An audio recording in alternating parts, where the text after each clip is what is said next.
In order to show his authority, Justin Trudeau in Canada is once again using classic scare tactics to create chaos and crisis in order to crack down on free speech and new media.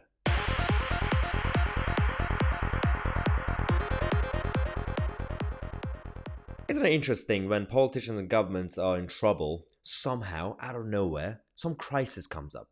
Sometimes these are sort of crises that already existed, and you wonder, if you really cared about this, how come you didn't do anything about it before? Justin Trudeau is now coming out to talk about the threat from China and cyber attacks from Iran.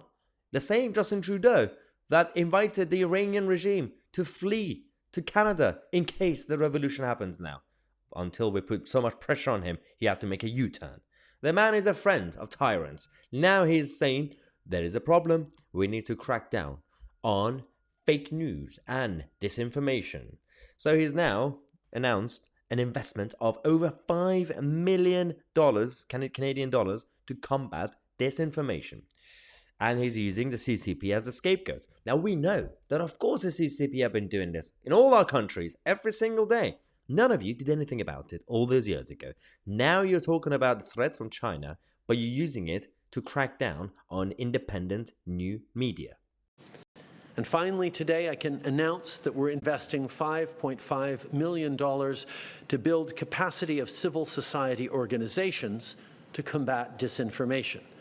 Because we know disinformation, often generated abroad, can be a real threat to our elections, and it's a threat that the federal government cannot combat alone.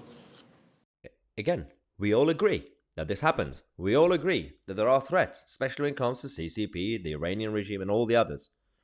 But the fact is, who are you going to have to assess where the line is? Who is going to be the god to say, this is disinformation, this is misinformation, this is fake news, and who decides whether you're actually targeting the CCP agents or you're targeting the independent new media outlets? Because you did that with the truckers, with the protests in Canada.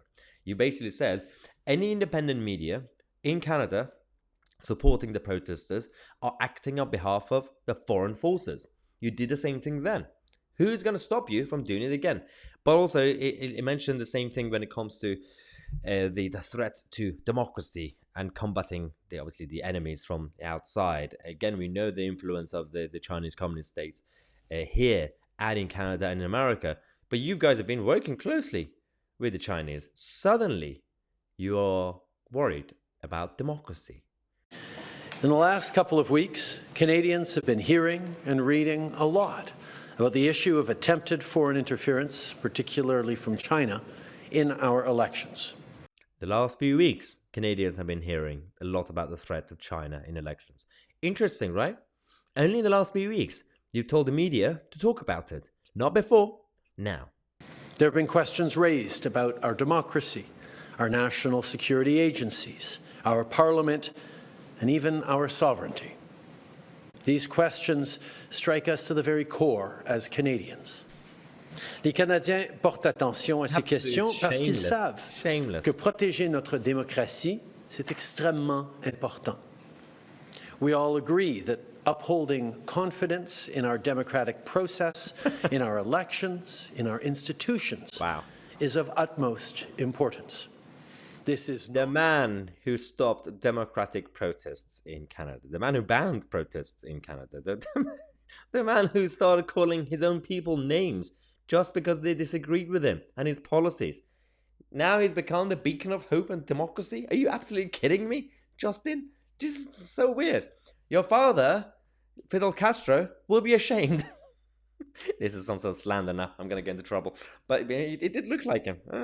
Just Google his the young Fidel Castro images, photos, and compare it to Justin Trudeau.